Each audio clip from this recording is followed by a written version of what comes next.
แล้วหนึ่งได้เกิดมาเป็นมนุษย์สองได้พบพระพุทธศาสนาพระพุทธเจ้าก็อุบัติมาแล้วเราก็มีชีวิตอยู่เราได้พบพุทธศาสนาก็ควรจะสนใจในการฟั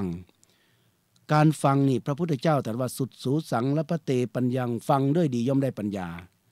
การที่จะเข้าถึงพระพุทธศาสนาเนี่ยไม่ใช่แค่นับถือว่าพุทธังสรณังคัจฉามิธัมมังสรณังคัจฉามิสังฆังสรณังคัจฉามิเท่านั้นทุติตาติเท่านั้นแต่หมายความว่าจะมีญาติโยมออนแอร์ถามด้วยใช่ไหมคุณโยมให้โทรมานะเจริญพร053810406 053226058 052010462โทรมาตอบอาจารย์พระครูได้เนอะทีนี้ก็ขออนุญาตอธิบายต่อไปกันแล้วกันนะว่าถ้าใครจะโทรมาก็ได้นะเจริญพรตกลงว่าการเกิดมาเป็นมนุษย์นี่อันดับแรกเราเกิดมาเนี่ยเราก็เป็นคนก่อนนะคอควายนอนหนูแปลว่าคนนะคนเนี่ยถ้าเป็นคำกริยาก็แปลว่าคนให้ทั่วแต่ถ้าเป็นคำนามเนี่ยคำว่าคอควายนอนหนูเนี่ยแปลว่าสักแต่ว่าได้เกิดมาเห็นไหมเกิดมาเป็นมีอัตภาพเป็นมนุษย์แต่ใจยังไม่เป็นมนุษย์ต้องพัฒนาตนเองให้มีศีลอย่างน้อยศีล5จึงจะเป็นมนุษย์เรียกว่าเป็นมนุษย์ที่สมบูรณ์เรียกว่ามีศีล5มีเบญจศีลเบญจธรรมก็จะกลายเป็นมนุษย์ที่สมบูรณ์ขึ้นยิ่งเฉพาะอย่างยิ่งเรามาเป็นมนุษย์เนี่ยเกิดมาเป็นคนเนี่ยยังวุ่นวายยังเป็นทุกข์อยู่ยังไม่มีศีลไม่มีธรรมพอเรามาพบพระพุทธศาสนาเนี่ยเราก็มีศีล5เรามีศีล5ครบ5ข้อเราก็เป็นมนุษย์ที่สมบูรณ์ขึ้นแต่ยังไม่เป็นมนุษย์ที่ประเสริฐนะเราจะเป็นมนุษย์ที่ประเสริฐได้เราต้องเข้าถึงพระรัตนตรัยจนกระทั่งเป็นพระอริยบุคคลชั้นใดชั้นหนึ่งตั้งแต่พระโสดาบันสกทาคามีอนาคามีจนถึงพระอรหันต์นะทีนี้เราก็มาพูดถึงว่าการเข้าถึงพุทธศาสนาคืออะไรท่านผู้ฟังเมื่อกี้เราพูดถึงว่าสิ่งที่เกิดขึ้นได้ยากมี4ประการแล้วทีนี้เรากำลังพูดถึงธรรมะของพระพุทธเจ้าเนี่ยเรากำลังพูดถึงว่าทำอย่างไรเราจึงจะเข้าถึงพระพุทธศาสนาทำอย่างไรเราจึงจะเข้าถึงพระพุทธศาสนานี่เนี่ยทีนี้พระพุทธศาสนาอยู่ที่ไหนเราต้องรู้ตรงนี้อีกแหละ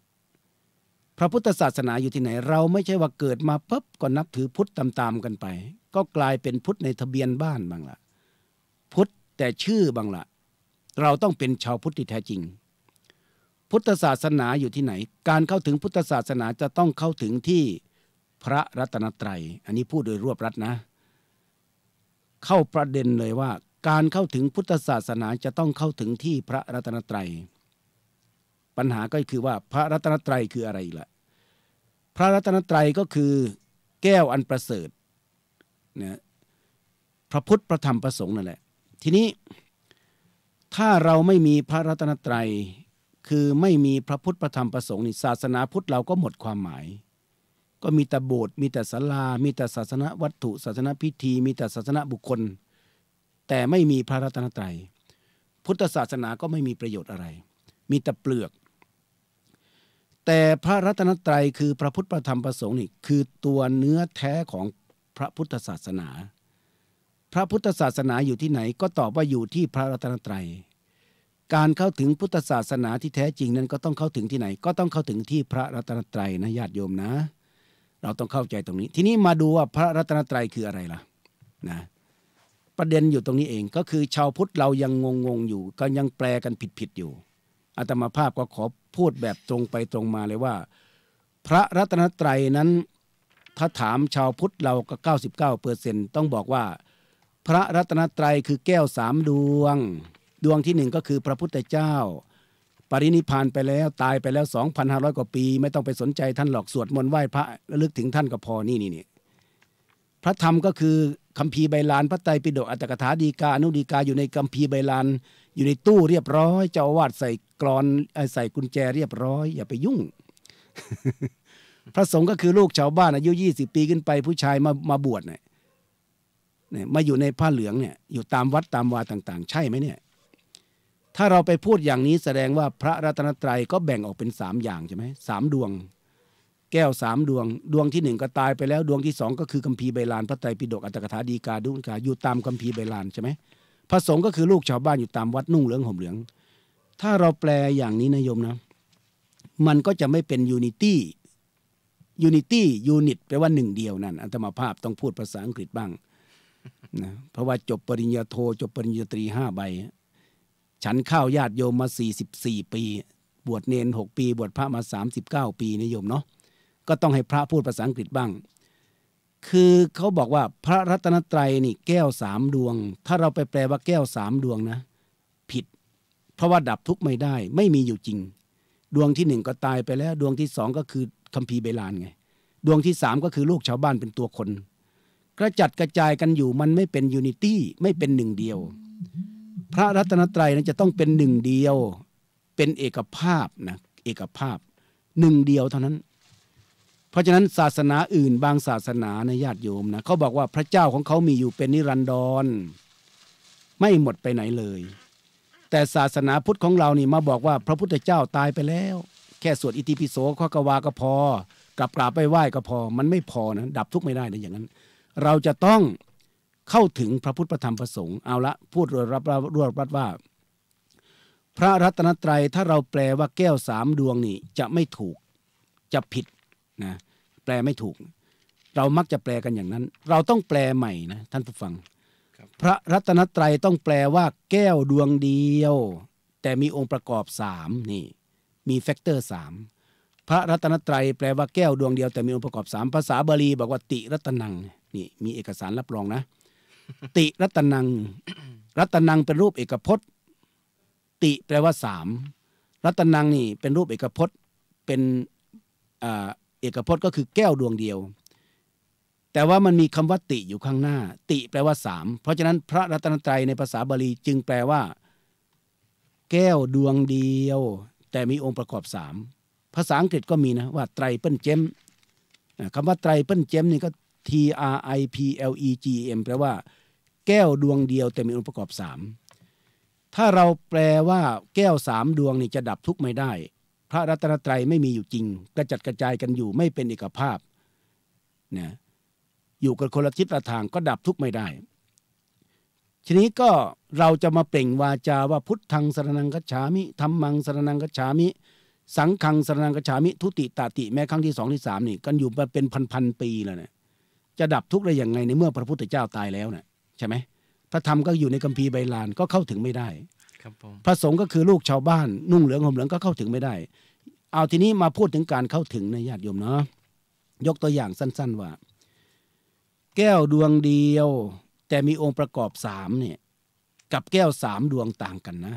มีความหมายกันคือแก้ว3 ดวงนี่พระพุทธพระธรรมพระสงฆ์นี่พระแปลว่าความประเสริฐ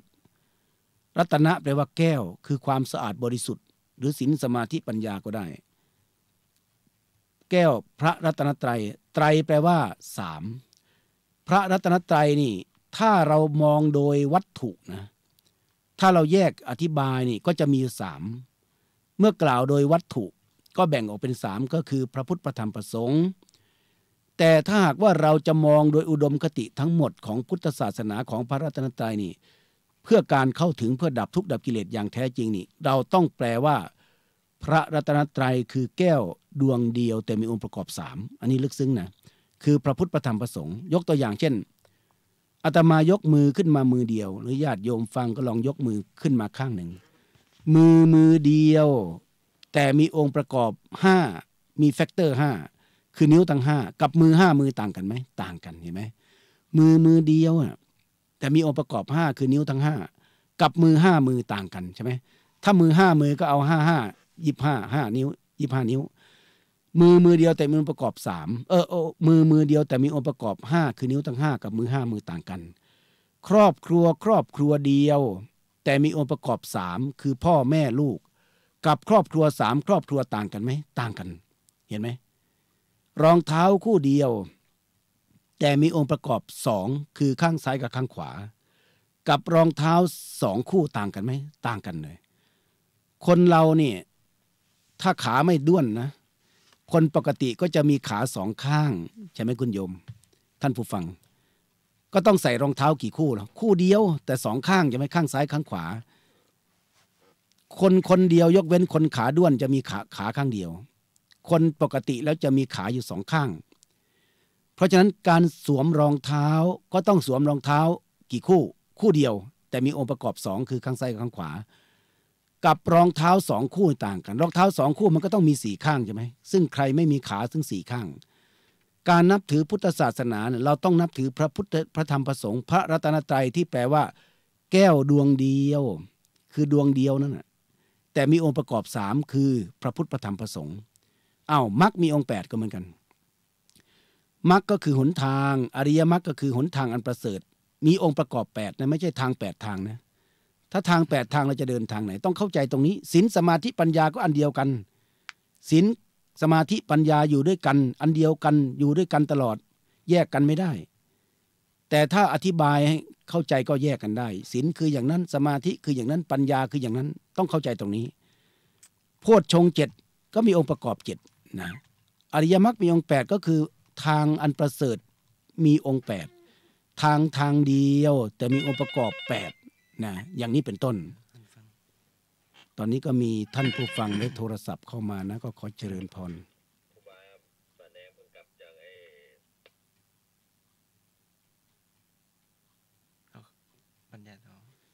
ก็ วันนี้ก็พูดเรื่องอริยมรรคมีองค์8ก็มีทางเดียวแต่มีองค์ประกอบ8นะเหมือนกับเชือกเส้นเดียวนี่แหละแต่มันมีปมอยู่8ปมนะ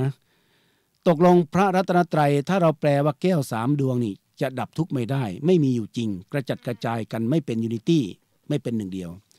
แต่ถ้าเราแปลพระรัตนตรัยเสียใหม่ว่าพระรัตนตรัยแปลว่าแก้วดวงเดียวแต่มีองค์ประกอบ3คือพระพุทธพระธรรมพระสงฆ์อย่างนี้จะได้ประโยชน์มากก็ขอฝากท่านสาธุชนไว้ในช่วงนี้ก่อนว่าพระรัตนตรัยที่แท้จริงนั้นแปลว่าแก้วดวงเดียวนะแต่มีองค์ประกอบ3คือพระพุทธพระธรรมพระสงฆ์อันนี้ก็ให้ท่านทั้งหลายได้เข้าใจตรงนี้ทีนี้การเข้าถึงพระพุทธศาสนาโดยการเข้าถึงพระรัตนตรัยนั้นไม่ใช่เข้าถึงที่รูปแบบภายนอกนะไม่ได้เข้าถึงที่ประเพณีวัฒนธรรมไม่ได้เข้าถึงที่การกราบการไหว้การสวดมนต์ไหว้พระอย่างเดียวแต่หมายถึงการเข้าถึงด้วยปัญญาของเรานะถ้าเรามีปัญญานะเราปฏิบัติธรรมจนเข้าถึงธรรมะสามารถดับทุกข์ดับกิเลสได้นั่นแหละเราจะเข้าถึงพระรัตนตรัยอย่างแท้จริงนะไม่ใช่เข้าถึงด้วยการสวดมนต์อ้อนวอนหรือไม่ใช่การกราบไหว้เท่านั้นการเข้าถึงพระรัตนตรัยนั้นจะต้องเข้าถึงที่ปัญญาของเรานะคือเรามีปัญญาเข้าถึงพระพุทธพระธรรมพระสงฆ์เข้าถึงความสะอาดสว่างสงบเมื่อไหร่เราก็เข้าถึงความเป็นพุทธะการเข้าถึงพุทธศาสนาโดยการเข้าถึงพระรัตนตรัยนั้นต้องเข้าใจว่าไม่ใช่เข้าถึงด้วยไม่ใช่เห็นด้วยตาเนื้อนะญาติโยมนะไม่ใช่ว่ามองเห็นพระพุทธรูปหรือเอามือมาจับพระพุทธรูปมันจะดับทุกข์ได้ไม่ใช่หรือเราจะเข้าถึงพระธรรมพระสงฆ์นี่ไม่ใช่ว่าเราเอาไปอ่านคัมภีร์ใบลานอ่านพระไตรปิฎกหรืออ่านหนังสือธรรมะเรียนจบสูงนักธรรมเอกจบปริญญา9ประโยคจบอภิธรรมบัณฑิตแล้วจะดับทุกข์ได้ไม่ใช่แล้วไม่ใช่ว่าการเข้าถึงพระสงฆ์ก็คือเอามือไปจับรูปคลำพระสงฆ์รูปร่างพระสงฆ์หรือว่าเห็นพระสงฆ์ด้วยตาเนื้อไม่ใช่แต่การเข้าถึงในที่นี้ความหมายสั้นๆก็คือให้ความหมายสั้นๆก็คือการเป็นอันหนึ่งอันเดียวกับพระรัตนตรัยเช่นพระรัตนตรัยมีสภาวะเป็นความสะอาดสว่างสงบเป็นศีลสมาธิปัญญาเราก็เข้าถึงความสะอาดสว่างสงบนั้นด้วยปัญญาเราก็เรียกว่าเข้าถึงพระรัตนตรัยนะทีนี้เมื่อพูดมาถึงตรงนี้แล้วอาตมาก็จะขออธิบายเรื่องพระพุทธเจ้าก็พอนะเวลาเหลืออีกน้อยเดียวอีกประมาณ15 นาทีนะก็บอกแล้วว่าการเข้าถึงพระพุทธพระธรรมพระสงฆ์นี่บรรยายธรรมะ3 ชั่วโมงจึงจบอย่างน้อย3 ชั่วโมงนะแต่ว่าเวลามีแค่นิดเดียวก็15 นาทีก็จะพูดถึงพระพุทธเจ้ากันแล้วกันนะเอาทีนี้เราจะถามญาติโยมท่านผู้ฟังว่าใครบ้างเนาะอยากจะเข้าถึงพระพุทธพระธรรมพระสงฆ์บ้างนะทุกคนอยากจะเข้าถึงพระพุทธพระธรรมพระสงฆ์นะ เราจึงเปล่งวาจาว่าพุทธังสรณังคัจฉามิข้าพเจ้าขอเข้าถึงพระพุทธเจ้าว่าเป็นที่พึ่งเพื่อดับทุกข์ดับกิเลสธัมมังสรณังคัจฉามิข้าพเจ้าขอเข้าถึงพระธรรมว่าเป็นที่พึ่งเพื่อดับทุกข์ดับกิเลสสังฆังสรณังคัจฉามิข้าพเจ้าขอเข้าถึงพระสงฆ์ว่าเป็นที่พึ่งเพื่อดับทุกข์ดับกิเลสทุติยัมปิตติยัมปิแม้ครั้งที่2ที่3เห็นไหมแต่บางคนก็แปลผิดอีกละมักจะแปลว่าพุทธังสรณังคัจฉามิแปลว่าข้าพเจ้าระลึกถึงพระพุทธเจ้าระลึกถึงเฉยๆมันดับทุกข์ไม่ได้ เราต้องเข้าถึงนะญาติโยมแค่ระลึกถึงพระพุทธเจ้านี่ดับทุกข์ไม่ได้หรอกระลึกถึงพระธรรมก็ดับทุกข์ไม่ได้นะเราต้องปฏิบัติธรรมเช่นว่าเราเป็นโรคภัยไข้เจ็บเนี่ยหมอเขาสั่งยามาให้เราทานเราต้องทานยาใช่ไหมแค่เราระลึกถึงหมอเฉยๆหรือระลึกถึงยาเนี่ยปวดหัวระลึกถึงแอนตาซินเงี้ยมันดับทุกข์ไม่ได้เราต้องกินยา เราต้องเอายามากินหรือต้องฉีดยาตามนั้นเข้าใจนะพอเข้าใจเมื่อเราระลึกถึงพระพุทธเจ้าดับทุกข์ไม่ได้ต้องเข้าถึงพระพุทธเจ้าฮะทีนี้พระพุทธเจ้าอยู่ที่ไหนประเด็นต่อไปก็คือพูดเรื่องพระพุทธเจ้าพระพุทธเจ้าของเรานี่พอจะแบ่งออกเป็น3ระดับโอ้ลึกซึ้งมากเลยแต่ขอพูดให้ย่อๆกันแล้วกันพระพุทธเจ้าแบ่งออกเป็น3ระดับนะส่วนพระธรรมพระสงฆ์เอาไว้โอกาสหน้าเพราะต้องใช้เวลาบรรยายเป็นชั่วโมงพระพุทธเจ้าพระองค์เดียวนี่ก็นำมาอธิบายได้เป็นชั่วโมงนะแต่ขอเวลาเพียง15นาทีพอเข้าใจนะเพื่อไม่ให้ญาติโยมท่านผู้ฟังทั้งหลายเสียโอกาสเมื่อเปิดวิทยุคลื่นนี้ได้ฟังของจริงเลยเอามาดูพระพุทธเจ้าใครอยากจะเห็นพระพุทธเจ้าพระองค์จริงจะอัญเชิญพระพุทธเจ้าอาราธนาพระเจ้ามาให้เห็นในรายการนี้แหละให้เห็นด้วยปัญญานะพระพุทธเจ้านี่พอจะแบ่งออกเป็น3ระดับใหญ่ๆด้วยกัน1พระพุทธเจ้าระดับขั้นสัญลักษณ์นี่ขั้นสัญลักษณ์คือเครื่องหมายเนี่ยภาษาอังกฤษเรียก symbolic นั่นนะ symbol หรือสัญลักษณ์ภาษาอังกฤษก็เรียกว่า symbol พระพุทธเจ้าระดับขั้นสัญลักษณ์ก็คือพระพุทธเจ้าที่เป็นวัตถุสิ่งของญาติโยมทั้งหลายเป็นวัตถุนะเช่นพระพุทธรูปรอยพระพุทธบาทภาพวาดต่างๆเนี่ยเขาเรียกว่าพระพุทธเจ้าที่เป็นขั้นสัญลักษณ์ขั้นสมมุติขั้นเครื่องหมายแต่ไม่ใช่ตัวแทนพระเจ้านะพระพุทธรูปก็ดีรอยพระพุทธบาทก็ดีภาพวาดต่างๆเกี่ยวกับจิตรกรรมฝาผนังเกี่ยวกับพุทธเจ้าก็ดีที่เราหรือพระบรมสารีริกธาตุที่ดอยสุเทพก็ดีที่ไหนก็ดีทั่วโลกที่เขาเชื่อกันว่าเป็นพระบรมสารีริกธาตุก็ถือว่าเป็นพระพุทธเจ้าระดับที่1นี่แหละคือขั้นพื้นฐานขั้นพระพุทธเจ้าที่เป็นขั้นสัญลักษณ์นะสัญลักษณ์พระพุทธรูปก็ดีรอยพุทธบาทก็ดีใช่พระพุทธเจ้าไหมทีนี้ถ้าใครบอกว่าพระพุทธเจ้าพระพุทธรูปรอยพุทธบาทภาพวาดพระบรมสารีริกธาตุเป็นพระพุทธเจ้าถ้าอย่างนั้นเราก็ต้องถามต่อไปว่าดับทุกข์ได้ไหมล่ะเอามือไปจับพระพุทธรูปเราไปมองเห็นพระพุทธรูปดับทุกข์ได้ไหมพระพุทธรูปก็ไม่ได้มีอยู่ทุกคนทุกแห่งด้วยเพราะฉะนั้นพระพุทธเจ้าพระองค์จริงนั้นต้องมีอยู่ทุกหนทุกแห่งนะญาติโยมเนาะต้องเป็นอากาลิโกปฏิบัติได้และให้ผลได้ไม่จำกัดการเวลานะญาติโยมเนาะเอาเรื่องจริงเลยเอาตกลงว่าพระพุทธรูปนี่ยังไม่ใช่พระพุทธเจ้าเป็นแค่เครื่องหมายบางคนบอกว่าพระพุทธรูปนี่เป็นตัวแทนพระพุทธเจ้าไม่ใช่พระพุทธเจ้าไม่ได้ตรัสว่าดูก่อนอานนท์หลังจากเราจะเสด็จดับขันธปรินิพพานไปแล้วพวกเธอทั้งหลายจงสร้างพุทธรูปไปเต็มบ้านเต็มเมืองแต่มันไม่ได้บอกแต่ชาวพุทธเราก็สร้างเยอะเหลือเกิน สร้างพระพุทธรูปหมดเป็นหลายล้านทั่วประเทศก็ไม่เป็นไรนะแต่ยังเข้าถึงไม่ได้เป็นที่พึ่งไม่ได้เป็นเพียงวัตถุเท่านั้นเองขโมยตัดเศียรไปขายฝรั่งก็ยังมีเลยพระพุทธรูปก็มีไว้ได้ถือว่าเป็นปูชนียวัตถุเอาไว้กราบไว้ไหว้ก็มีประโยชน์ในระดับหนึ่งแต่ยังไม่สามารถดับทุกข์ดับกิเลสให้แก่เราได้เพราะไม่ใช่พระพุทธเจ้านะเอาทีนี้มาดูพระพุทธเจ้าระดับที่2ลึกเข้าไปอีกท่านผู้ฟังพระพุทธเจ้าระดับที่2ก็คือพระพุทธเจ้าที่เป็นขั้นบุคคลสำคัญในประวัติศาสตร์พระนามเดิมว่าพระสิทธัตถกุมารเป็นพระโอรสของพระเจ้าสุโธทนะกับพระนางสิริมหามายาประสูติที่ประเทศอินเดียปัจจุบันนี้ประเทศตำบลลุมบินเดใช่ไหมประเทศเนปาลตรงชายแดนใช่ไหมเป็นลูกกษัตริย์เสด็จออกบวชเมื่อพระชนมายุ29ปีตรัสรู้เมื่อพระชนมายุ35ปีเผยแผ่ศาสนา45ปีเสด็จดับขันธปรินิพพานคือตายทางร่างกายเมื่อพระชนมายุ80ปีอ้าวท่านผู้ฟังทางบ้านตอบได้ไหมว่านี่ใช่พระพุทธเจ้าไหม ตอบในใจก็ได้นะ ฝากไว้ถามไว้ ฝากคำถามไว้ พระพุทธเจ้าที่เป็นขั้นบุคคลสำคัญในประวัติศาสตร์คือสมณโคดมชื่อเดิมพระนามเดิมว่าพระสิทธัตถราชกุมารพระโอรสของพระเจ้าสุโธทนะพระนางสิริมาใช่พระพุทธเจ้าไหมถ้าใช่นะตอนนี้ท่านยังอยู่ไหมล่ะก็ตอบว่าท่านเสด็จดับขันธปรินิพพานคือตายทางร่างกายไป 2,500 กว่าปีมาแล้วเหลือแต่ขี้เถ้าเหลือแต่กระดูกอัฐิบางทีไปก็ไม่เจอแล้วก็ว่าไปกันไปน่นกับบรมสารีริกธาตุนั้นกับบรมสารีริกก็ไม่ว่ากันเอาแต่พระพุทธเจ้าที่เป็นตัวคนไม่มีแล้วล่ะดับทุกข์ให้แก่เราไม่ได้เอาทีนี้มาดูพระพุทธเจ้าระดับที่3ระดับสุดท้ายเหลือเวลาอีก10 นาทีพระพุทธเจ้าระดับที่สุดท้ายนี่ก็พูดย่อๆว่าพระพุทธเจ้าที่เป็นสภาวะธรรมคือสภาวะแห่งความสะอาดสว่างสงบสะอาดก็คือศีลสงบก็คือสมาธิสว่างก็คือปัญญานั่นเองพระพุทธเจ้าได้แก่เรื่องสภาวะแห่งความดับทุกข์ดับกิเลสเนี่ยยังอยู่ไหมยังอยู่เป็นอากาลิโกเห็นไหมผู้ใดปฏิบัติธรรมผู้นั้นเห็นเราจะเล่าเรื่องหนึ่งให้ฟังมีพระรูปหนึ่งชื่อพระวักกลิเป็นพระที่บวชมาแล้วไม่สนใจปฏิบัติธรรม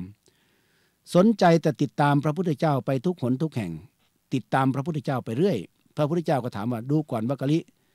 เธอจะตามเราไปถึงไหนพระวักกลิก็กราบทูลว่าจะตามเสด็จพระพุทธเจ้าไปทุกหนทุกแห่งก็เรียกว่าหลงในร่างกายพระพุทธเจ้าใช่ไหมเหมือนกับพวกเราหลงดาราเนี่ยแหละสมัย 40-50 ปีที่แล้วก็คงจะหลงแบบดาราหนังจนสมบัติเมธานีมิตรชัยบัญชาไปไหนเราก็หลงกันสมัยนี้ก็อาจจะหลงยาย่าหลงณเดชน์อะไรทำนองนี้หรือเป็นบุคคลสำคัญใครไปดาราหนังมานักฟุตบอลกับมาทีมชาติมาคนก็หลงกันไปพระพุทธเจ้ากับพระวักกลิหลงนะหลงพระพุทธเจ้าพระเจ้าเลยตรัสว่าดูก่อนวักกลิเธออย่ามาสนใจในร่างกายของเราเลยร่างกายของเราขันธ์5ของเราต้องไม่เที่ยงเป็นทุกข์เป็นอนัตตาอีกไม่นานก็ต้องเหี่ยวก็ต้องแก่ต้องตายไปในที่สุดร่างกายของเราต้องเป็นเหยื่อของหนอนเหมือนเกวียนที่ชำรุดแล้วเกวียนที่ชำรุดแล้วยากที่จะซ่อมให้ดีดังเดิมได้เมื่อก่อนเขายังไม่มีรถยนต์นะก็มีแต่เกวียนมีแต่ล้อพระเจ้าก็เปรียบเหมือนร่างกายของพระองค์ก็เปรียบเหมือนเกวียนนั่นแหละต่อไปต้องเป็นเหยื่อของหนอนเธออย่ามาสนใจเลยพระวักกลิก็เลยหลีกไปเถิดพระวักกลิน้อยใจญาติโยมเป็นคนน้อยใจขี้น้อยใจพระพุทธเจ้าดุนี่หว่าก็เลยจะไปกระโดดเหวตายปรากฏว่าพระเจ้าตรัสเลยว่าโยธัมมังปัสสติโซมังปัสสติดูก่อนวักกลิผู้ใดเห็นธรรมผู้นั้นเห็นเราผู้ใดไม่เห็นธรรมแม้จะเดินจับชายจีวรเราอยู่ตลอดเวลาก็ชื่อว่ายังอยู่ห่างเราตถาคตแต่ผู้ใดเห็นธรรมด้วยปัญญาเข้าเห็นอริยสัจสี่เห็นปฏิสมบาทผู้นั้นสามารถดับทุกข์ดับกิเลสผู้นั้นชื่อว่าแม้จะอยู่ห่างไกลเราหมื่นโยชน์แสนโยชน์ก็ชื่อว่าอยู่ใกล้เราตถาคตโดยท้อสรุปว่าโยธัมมังปัสสติโสมังปัสสติผู้ใดเห็นธรรมผู้นั้นเห็นเราผู้ใดเข้าถึงธรรมผู้นั้นเข้าถึงเราตถาคตแสดงว่าพระพุทธเจ้าคือใครพระพุทธเจ้าที่เป็นตัวคนท่านยังตรัสว่าผู้ใดเห็นธรรมผู้นั้นเห็นเราพระพุทธเจ้าพระองค์จริงก็คือพระธรรมวินัยของพระพุทธเจ้านี่แหละใช่ไหมญาติโยมก่อนพระพุทธเจ้าจะเสด็จดับขันธปรินิพพานก็ยังฝากพระอานนท์ว่าดูก่อนอานนท์หลังจากเราปรินิพพานไปแล้วพระธรรมวินัยจะเป็นศาสดาแทนเธอทั้งหลายนี่แหละเพราะฉะนั้นพระพุทธเจ้าระดับที่3จึงเป็นพระพุทธเจ้าแท้จริงคือความสะอาดสว่างสงบหรือศีลสมาธิปัญญาบุคคลใดก็ตามที่เข้าถึงความสะอาดสว่างสงบสะอาดก็คือศีลสงบก็คือสมาธิสว่างก็คือปัญญาพระพุทธเจ้าตรัสไว้ว่าก็คืออริยสัจสี่หรือปฏิจจสมุปบาทก็ได้ใครก็ตามที่สามารถปฏิบัติธรรมจนดับทุกข์ดับกิเลสได้คนนั้นก็เข้าถึงพระพุทธเจ้าพระองค์จริงเข้าถึงพระธรรมเข้าถึงพระสงฆ์เลยนะอันนี้ก็คือเป็นอากาลิโกปฏิบัติได้ให้ผลได้ไม่จำกัดการเวลาตกลงว่าเวลาเหลืออีก5 นาทีนะญาติโยมเสียดายนะถ้ามีเวลาอีกสักชั่วโมงหนึ่งจะขยายเรื่องพระพุทธเจ้าให้ละเอียดแล้ววันต่อๆไปถ้ามีเวลาอีกสัก2 ชั่วโมงพูดถึงพระธรรมอย่างละเอียดอีก2 ชั่วโมงก็พูดถึงพระสงฆ์อีกละเอียดแต่ถ้าไม่ว่างก็ไม่เป็นไรเอาไว้โอกาสหน้าแต่วันนี้ขอสรุปสั้นๆว่าพระพุทธเจ้ามี3 ระดับที่1ก็คือพระพุทธเจ้าที่เป็นขั้นสัญลักษณ์เช่นพระพุทธรูปรอยพุทธบาทอันนี้ไม่ใช่พระพุทธเจ้าเป็นเพียงวัตถุ2พระพุทธเจ้าระดับที่2คือขั้นบุคคลสำคัญในประวัติศาสตร์ชื่อเดิมพระสิทธัตถกุมารใช่ไหมตรัสรู้เมื่อพระชนมายุ35 ปีพระพุทธเจ้าแบบนี้ก็ยังไม่ใช่พระพุทธเจ้าเพราะเป็นเนื้อตัวคนต้องแก่ต้องเจ็บต้องตายเหมือนเราตอนนี้ท่านกับเสด็จดับขันธปรินิพพานไป 2,100 กว่าปีแล้วพระพุทธเจ้าไม่ได้ให้ยึดติดในร่างกายของท่าน ทีนี้มาดูพระพุทธเจ้าระดับที่3คือผู้ใดเห็นธรรมผู้นั้นเห็นเราเห็นไหมอ้าวละทีนี้เราก็ได้แล้วว่า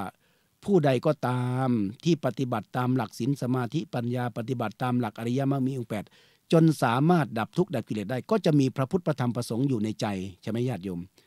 โดยไม่ต้องเอาพระมาห้อยคอก็ได้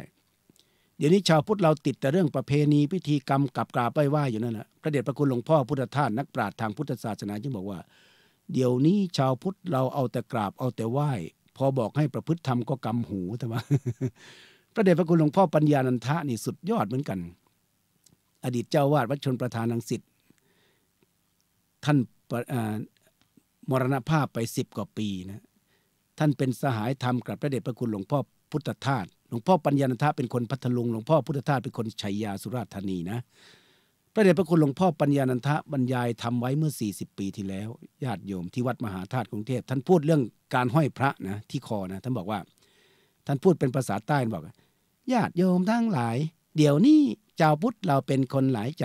เห็นอะไรก็ยกมือไหว้กันเต็มไปหมดไหว้ศาลพระภูมิไหว้นู่นไหว้นี่ศาลพระภูมิมันจะช่วยอะไรได้บ้างค่าน้ำค่าไฟมันก็ต้องเราก็ต้องออกให้มัน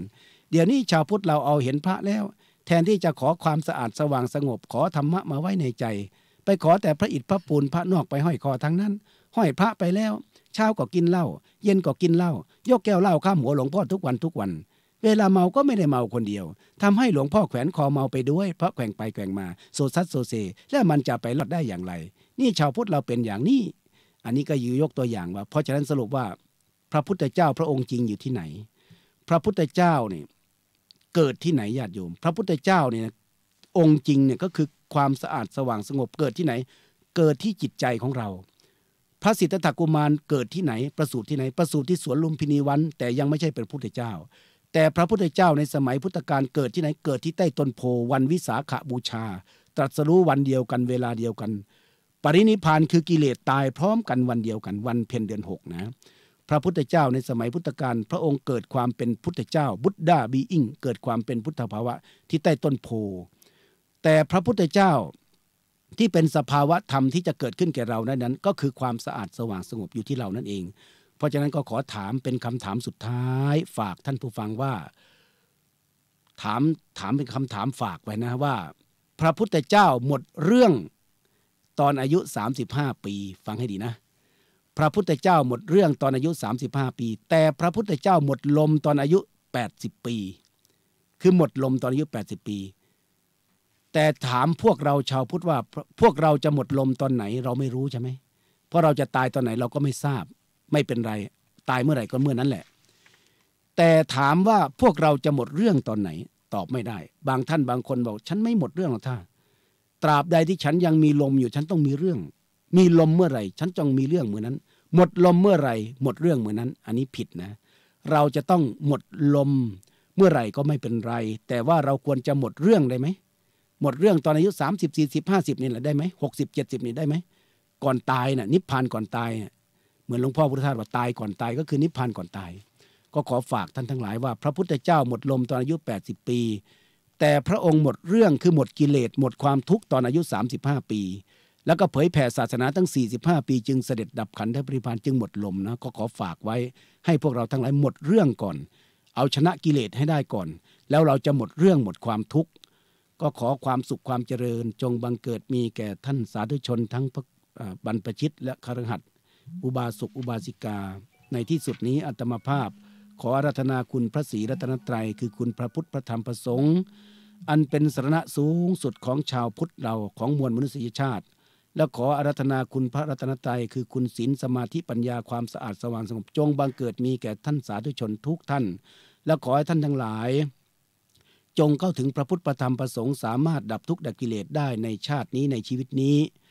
ขอให้ท่านทั้งหลายจงเป็นผู้ที่มีจิตใจสะอาดในเวลาเช้ามีจิตใจขาวในเวลาเพลมีจิตใจสงบเย็นในเวลาบ่ายมีจิตใจเย็นสบายในเวลาค่ำมีจิตใจชื่นช่ำในเวลากลางคืนมีจิตใจสุขสดชื่นในเวลาใกล้รุ่งเรื่องยุ่งหรือความทุกข์ทั้งหลายก็ขอให้มาลายหายสิ้นไปจงทั่วกันทุกรูปทุกท่านเทศนาปริโยสาเนในอวสานการเป็นที่สุดลงแห่งพระธรรมเทศนานี้ อาตมาภาพขอสมมุติยุติพระธรรมเทศนาลงคงไว้แต่เพียงเท่านี้ เอวังก็มีด้วยประการฉนี้